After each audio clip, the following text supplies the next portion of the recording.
نبی کے ہیں جنت کے راستے، نقش قدم نبی کے ہیں جنت کے راستے، اللہ سے ملاتے ہیں سنت کے راستے۔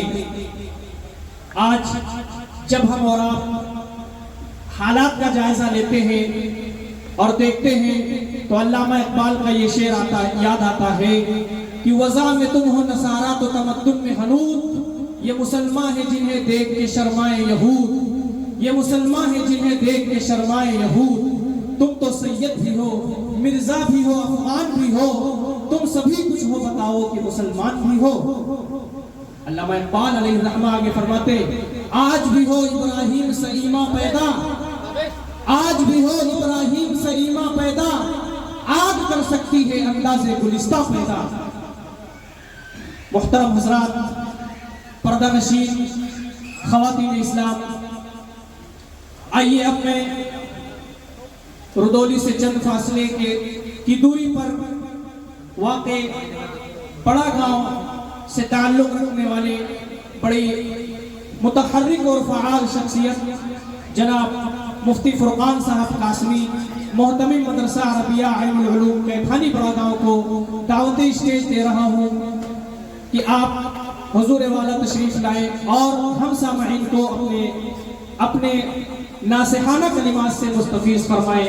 قلت وقت دامنگیر ہے، اس لیے 10 منٹ کا وقت دیا جاتا ہے۔ الحمدللہ کفا وسلام علی عباده الذین اصطفى، اما بعد فاعوذ باللہ من الشیطان الرجیم، بسم اللہ الرحمن الرحیم، ومن يبتغي غیر الاسلام دینا فلن يقبل منه وهو في الآخرة من الخاسرين۔ وقال الله تعالى في مقام آخر والعصر إن الإنسان لفي خسر إلا الذين آمنوا وعملوا الصالحات۔ معزز سامعین کرام، حاضرین مجلس،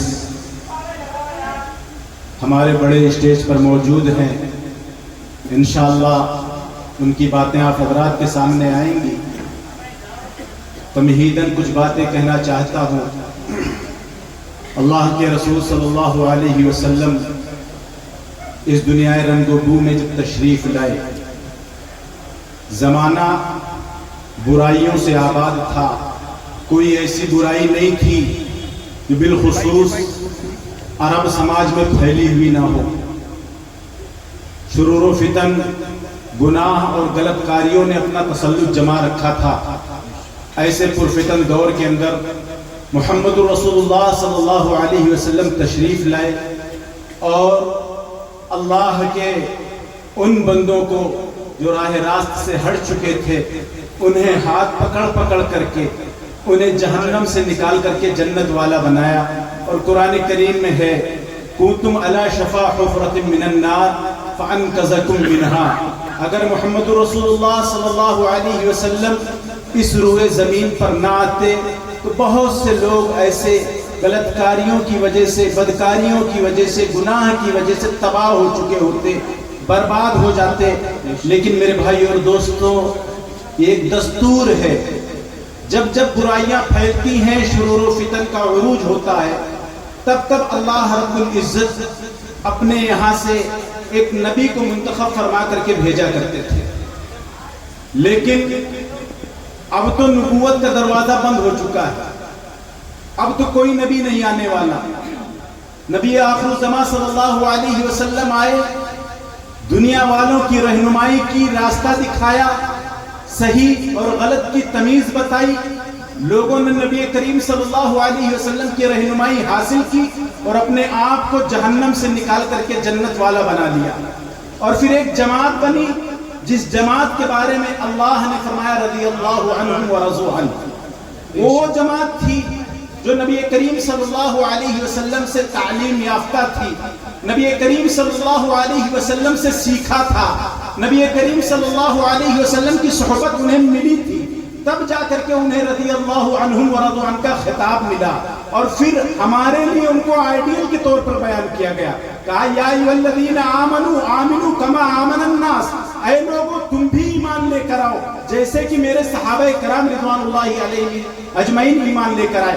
لیکن میرے بھائی اور دوستو، شرط یہ ہے کہ اسلام کو اختیار کرنا، اسلام کو اپنانا بڑا مشکل عمل ہے. اگر رہنمائی نہیں ہوگی، اگر رہبری نہیں ہوگی، تب تو ہم بھٹک جائیں گے. تو اللہ کے رسول تو آنے والے نہیں، اب کوئی نبی تو آئے گا نہیں، اب میری رہبری اور رہنمائی کیسے ہوگی؟ بات یہ پتہ چلتی ہے کہ باب نبوت بند ہو چکا ہے، کار نبوت باقی ہے. نبی والا کام اگر اختیار کیا جائے گا، نبی جیسی سیرت بنائی جائے گی، نبی جیسا اخلاق بنایا جائے گا، تو اس امت کا جو حال تھا کامیابی کا، اس امت کا بھی حال ہو جائے گا کامیابی کا. لیکن میرے بھائی اور دوستو، بنی اسرائیل کی ایک امت، اللہ کی ایک مخلوق، بڑی نرالی مخلوق، بڑی محبوب مخلوق، اللہ نے بڑی عزت سے نوازا تھا، انہیں بڑی برکت عطا فرمائی تھی ان کی زندگیوں میں.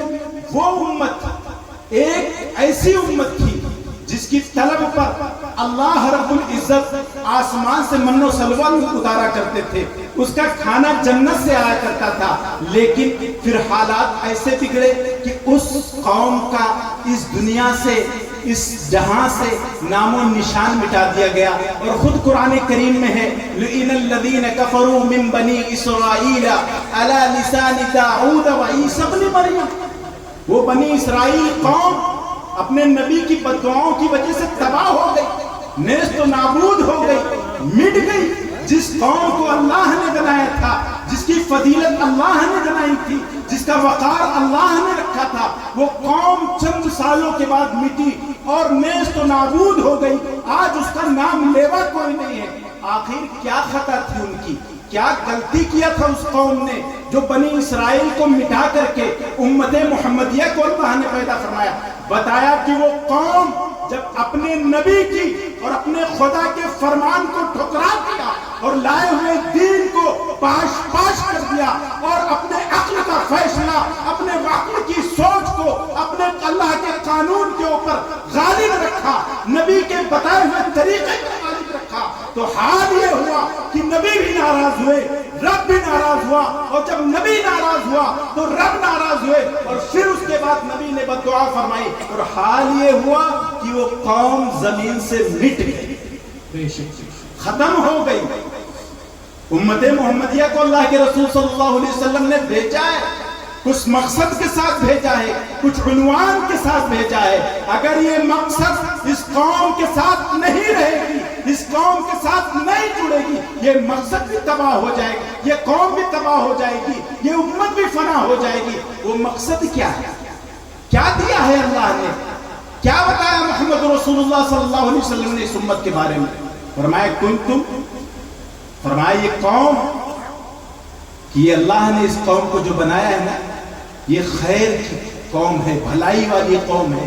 اس کا کام، اس کا مقصد بتایا کہ اس کا مقصد، اس کا کام یہ ہے کہ امر بالمعروف کرے، نہیں انل منکر کرے، یہ اچھائیوں کا حکم دیتی رہے، برائیوں سے روکتی رہے. یہ امت کے لیے ایک سبق دے کر کے اس امت کو اللہ نے اتارا. لیکن جب یہ امت اپنے رب، اپنے نبی کی اس تعلیم کو فراموش کر دے گی، یہ امت جب باب نبوت کو بند کر دے گی، نبی والا کام چھوڑ دے گی، تو اس امت کا حشر کیا ہوگا؟ میرے بھائی اور دوستوں، ہمیں موضوع دیا گیا تھا جو اس کے اندر اس بینر میں نہیں ہے. مجھے موضوع دیا گیا تھا حالات حاضرہ، الہاد، ارتداد. لیکن میرے بھائی اور دوستوں، 10 منٹ کے مختصر وقت میں اس موضوع پر لب گشائی نہیں کر سکتا. لیکن اتنا بتاؤں گا کہ معاشرہ اگر بنانا ہے، معاشرہ افراد سے بنتے ہیں. افراد کے اندر کیا چیزیں ضروری ہیں؟ اللہ کے رسول صلی اللہ علیہ وسلم کی زندگی کے ہر اس موضوع کو لے لو. نبی کریم صلی اللہ علیہ وسلم کی چاہے مکی زندگی ہو، نبوت سے پہلے کی زندگی ہو یا نبوت کے بعد کی زندگی ہو، ہر ایک زندگی کے اندر اللہ نے برکت رکھی ہے. ہر ایک زندگی کے اندر اللہ نے اس امت کے لیے سبق رکھا ہے.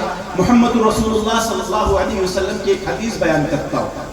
آج اگر ہمیں ارتداد روکنا ہے، ہمیں اپنی معصوم بچیوں کو ارتداد سے بچانا ہے، گناہوں کی طرف بڑھنے سے روکنا ہے، تو ہمیں قربانی دینی ہوگی، ہمیں آگے بڑھنا ہوگا. میرے بھائی اور دوستوں، اعتراض تو بہت سے اٹھ سکتے ہیں کہ ارتداد کا ماحول کیوں پیدا ہوا؟ یہ نوجوان بچوں تعلیم یافتہ بچوں کے ذہن میں شک و شبہات کے زہر کیوں گھولے گئے؟ انہیں قانون شریعت پر اعتراض کیوں ہوا؟ انہیں یہ اسلامی شریعت کا تمسخر کیوں اڑاتے ہیں؟ یہ ٹوپی اور داڑھی کا مذاق کیوں اڑاتے ہیں؟ آخر ان کے اندر کیا ایسی فیلنگ پیدا کر دی گئی جو یہ اسلام کو نہیں سمجھ پا رہے ہیں؟ تو میرے بھائی اور دوستو، ہم یہ کہیں گے کہ قصوروار یا تو اس کے والدین ہیں کہ انہوں نے اپنی اولاد کی تربیت غیر اسلامی طریقے پر کی ہے، اس لیے یہ نتیجہ نکل کر کے آ رہا ہے، یا ہم یہ کہیں گے کہ ہمارے کالج، ہمارے کانوینٹ جو مخلوط تعلیم دے رہے ہیں، جو آزادانہ زندگی دے کر کے میل جول کا موقع پر رحمت فرماتے ہیں، ہو سکتا ہے الہاد اور ارتداد اس راستے سے آیا ہو، یا یہ کہیں گے کہ ان معصوم بچوں کی معصومیت ہے یا نادانی ہے جو اپنے آپ کو نہیں سنبھال پائے اور جہنم کے گہرے گڑھے میں جا کر کے گر گئے۔ لیکن میرے بھائی اور دوستو، یہ کہنا تو آسان ہے، ہم نے کیا کیا؟ ہم نے کون سی روش اختیار کی اس معاملے میں؟ محمد رسول اللہ صلی اللہ علیہ وسلم فرماتے ہیں کہ میں امت کے لیے، کمزور طبقے کے لیے خیر خواہ اور خبرگیر بن کر کے آیا ہوں، میں مظلوموں کی عیانت کرنے والا ہوں، میں کمزوروں کی مدد کرنے والا ہوں، میں محتاجوں کی عیانت کے لیے آیا ہوں۔ فرمایا اللہ کے رسول صلی اللہ علیہ وسلم نے کمزوروں کی، افراد کے کمزور لوگوں کی خبرگیری ضرور کیا کرو۔ افراد کے کمزور کی خبرگیری کرو گے تو معاشرہ بڑا پاک اور صاف اور ستھرا ہوگا۔ تم مدد کے لیے نہیں بڑھو گے تو غیر بڑھ جائے گا، تم وہ کام نہیں کرو گے تو غیر آ کر کے کرے گا، جب غیر آئے گا تو اس کا آنا جانا ہوگا، اس کے ربط و ضوابط ہوں گے۔ پڑوسی تم تھے، حق تمہارا تھا، محمد رسول اللہ کا پیغام سب سے پہلے تمہارے لیے تھا، لیکن تم نے نہیں کیا۔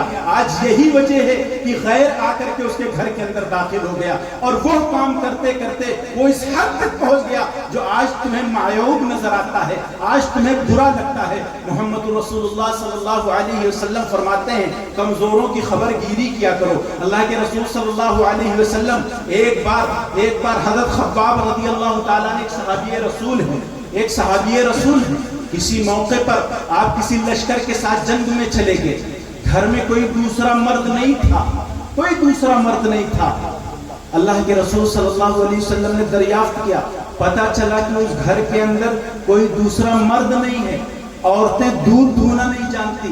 فرمایا کہ حضرت خباب رضی اللہ تعالیٰ جب تک اپنے گھر پر واپس نہیں آئے، روز آنا محمد رسول اللہ صلی اللہ علیہ وسلم اس گھر پہ جاتے تھے، بکریوں کا دودھ دہو کر کے واپس چلے آیا کرتے تھے۔ یہ محمد رسول اللہ کی سیرت ہے۔ میرے بھائی اور دوستو، ایک بار نماز کے لیے جماعت کھڑی ہو چکی تھی، ایک بدو پیچھے سے آتا ہے، محمد رسول اللہ صلی اللہ علیہ وسلم کی دامن رحمت پکڑ لیتا ہے اور کہتا ہے محمد میرا فلاں کام ناقص رہ گیا ہے، ادھورا رہ گیا ہے، پہلے چلیے اسے پورا کر دیجئے، پھر آ کر کے نماز پڑھیے گا۔ محمد رسول اللہ خاموشی کے ساتھ اس کے ساتھ ہو لیتے ہیں، چپکے سے جاتے ہیں، کوئی شور و گل نہیں، کوئی تبصرہ نہیں، کوئی وضاحت نہیں، کوئی صفائی نہیں۔ اللہ کے رسول صلی اللہ علیہ وسلم اس بدو کے گھر جاتے ہیں، اس کا کام پورا کرتے ہیں، پھر آتے ہیں، نماز مکمل کراتے ہیں۔ میرے بھائی اور دوستو، یہ نبی کریم صلی اللہ علیہ وسلم کی ایسی بہت سی سیرت، بہت سی عادتیں شریفہ ہیں